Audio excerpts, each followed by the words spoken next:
Assalamu alaikum la famille, bonjour à tous. Nous nous retrouvons dans ce numéro de la table ronde des sciences pour continuer sur notre notion de moment d'une force. Aujourd'hui, à l'aide d'un exercice, nous allons essayer de comprendre le moment algébrique de la force et le moment d'une force quelconque, une force orientée dans un sens ou dans une direction quelconque. Nous avons donc une barre qui est soumise à 4 forces. La force F1 appliquée en A, F2 appliquée en B, F3 appliquée en C avec une certaine inclinaison dans l'alpha ici, et F4 appliquée en D. Cette barre est traversée de part en part par une petite tige qui va représenter ici notre axe delta et donc qui perce la barre au point O. Donc notre axe delta au point O. Voici un peu la configuration. Nous avons nous-mêmes choisi un sens de rotation comme étant le sens positif. Donc le sens inverse des aiguilles d'une montre. Quand la barre tourne dans ce sens, nous considérons que c'est un sens positif de rotation. Avant de commencer, nous allons d'abord nous rappeler de la formule, de la définition. Le moment d'une force par rapport à l'axe delta s'écrit l'intensité de la force fois la longueur du bras de levier. Nous mettons ça là pour nous rappeler. Ça sert juste de rappel. Appliquons donc ce que nous avons appris à la force F1. Moment par rapport à delta de la force F1 est égal à l'intensité de F1 fois la longueur du bras de levier. Notre bras de levier ici, c'est juste OA. Aucun souci parce que la distance OA représente bien la distance perpendiculaire à l'axe et au bras et au support de la force F1. Donc, voilà. Sans aucun doute, nous prenons donc F1 fois OA.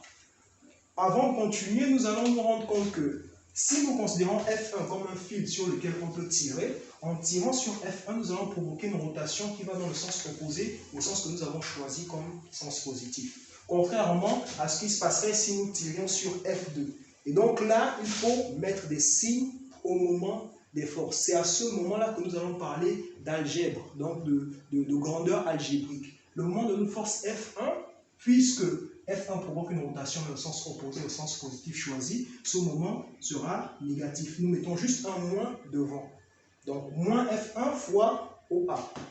Ce qui nous donne moins F1, ici c'est 17 newtons, fois OA, OA qui vaut 16 cm, que nous allons convertir en mètres, donc 10 puissance moins 2, parce que naturellement nous savons que l'unité c'est newton-mètre pour le résultat final. Nous aurons donc moins 2,7 newton-mètre. Ceci en tenant compte des chiffres significatifs. Nous avons fait des calculs avec 2 chiffres significatifs.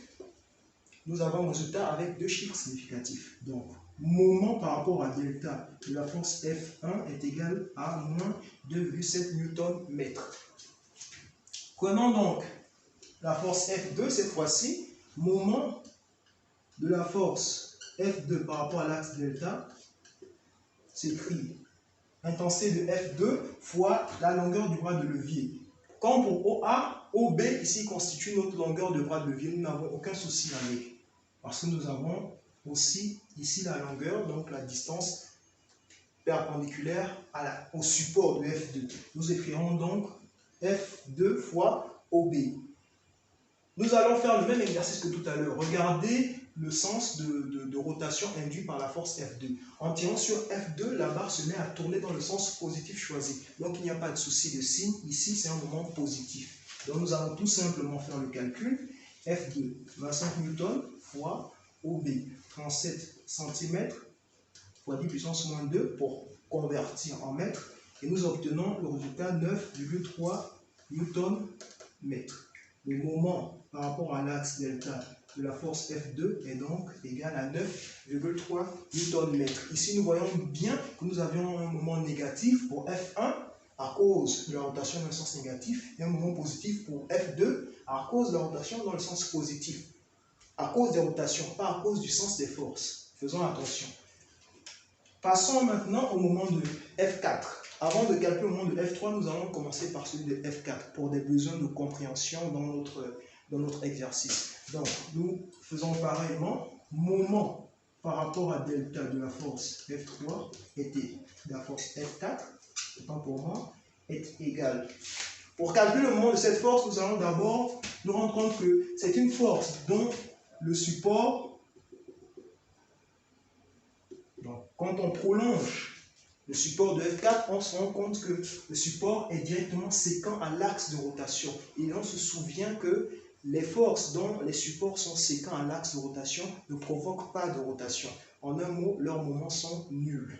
Nous allons tout simplement dire que le moment de F4 par rapport à l'axe delta est égal à 0. F4 est un moment nul. Et physiquement, ça se voit. Il suffit de considérer que F4 est un fil attaché en D et que l'on tire sur F4, on se rend compte, nous allons nous rendre compte que F4 ne provoque aucune rotation, ni dans le sens positif, ni dans le sens négatif. Il n'a donc pas de moment. Passons maintenant au cas le plus délicat, F3 qui constitue ici notre force d'orientation quelconque. Moment par rapport à delta de F3 est égal.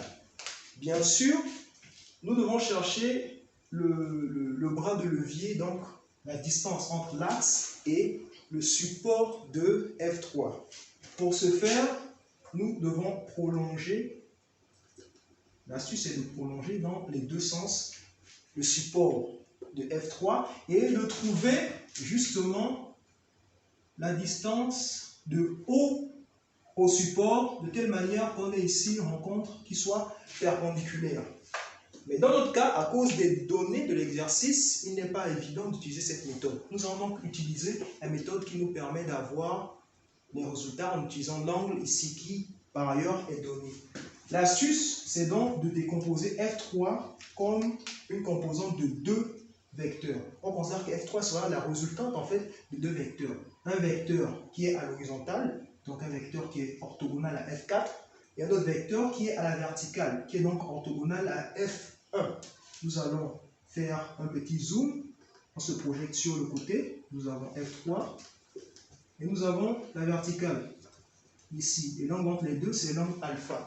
Donc, la composante verticale de F3, c'est celle qui se trouve ici, F3. Et pour trouver cette longueur F3, nous sommes dans un triangle rectangle, aucune difficulté. Cette longueur-là, que nous allons l'appeler F3'.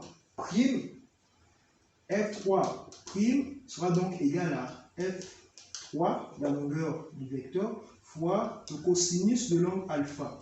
Pourquoi cosinus? Parce que F3 ici constitue le côté adjacent. Donc c'est le cosinus que nous prenons. La longueur qui nous intéresse donc c'est F3 cosinus alpha. Si nous souhaitions prendre la longueur du vecteur horizontal, du vecteur donc collinaire à F4, nous aurions plutôt choisi de prendre ce côté. On aurait eu donc une sorte de F3 second qui nous aurait donné F3 fois le sinus de l'angle alpha. Mais en regardant, nous nous rendons compte que cette composante-là, qui sera horizontale, donc collinaire à F4, aura exactement le même effet que F4. Il ne provoquera aucune rotation, donc son moment est naturellement nul. Ça fait que cette composante n'a pas d'importance dans le calcul du moment que nous sommes en train de faire. Nous nous concentrons donc sur la composante verticale, c'est-à-dire F3'. Nous allons donc réécrire que le moment de F3 par rapport à l'axe delta est égal au moment de sa composante F3' par rapport à l'axe delta, qui nous donne donc F3', excusez-moi, F3' fois F3' donc fois le bras de levier qui est ici OC, tout simplement, F3' fois OC. Or, nous avons dit que F3' en projectant nous donne ça. Ça nous donne donc F3 fois le cosinus de alpha fois OC. Donc, l'application numérique, moment par rapport à delta de la force F3 est égal à F3, c'était 23 newtons, fois le cosinus de alpha, alpha 30 degrés. Nous avons oublié de préciser ça dans les données. Alpha égale à 30 degrés. Donc, fois le cosinus de 30 degrés, fois OC ici, qui est égal à 60 cm. Donc, pour convertir en mètres, il suffit de multiplier par 10 puissance moins 2. Et là, on obtient le résultat final en tenant compte des chiffres significatifs qui nous donnent 12 newtons mètres. moment par rapport à l'axe delta de la force F3 est donc égal à 12 Nm. Mais attendez, je viens d'introduire une erreur dans les calculs. Remarquez l'orientation de la composante verticale de la force F3. Si je considère comme au tout départ que je tire sur F3', qu'est-ce qui se passe? La barre se met à tourner dans le sens opposé au sens positif choisi. Ça veut dire que mon moment, il n'est pas positif, mais il est plutôt négatif. Donc, il faut tenir compte de cela et mettre le moins pour le calcul. Ça fait que le moment de F3 par rapport à l'axe delta, qui est égal au moment de F3' par rapport à l'axe delta, est un moment négatif, à cause du sens de rotation qui sera induit par la force F3'. Voilà, c'est tout pour cet exercice, pour cette capsule. Nous avons vu aujourd'hui comment calculer le moment, un moment algébrique d'une force. Il faut pour cela choisir d'abord un sens de rotation.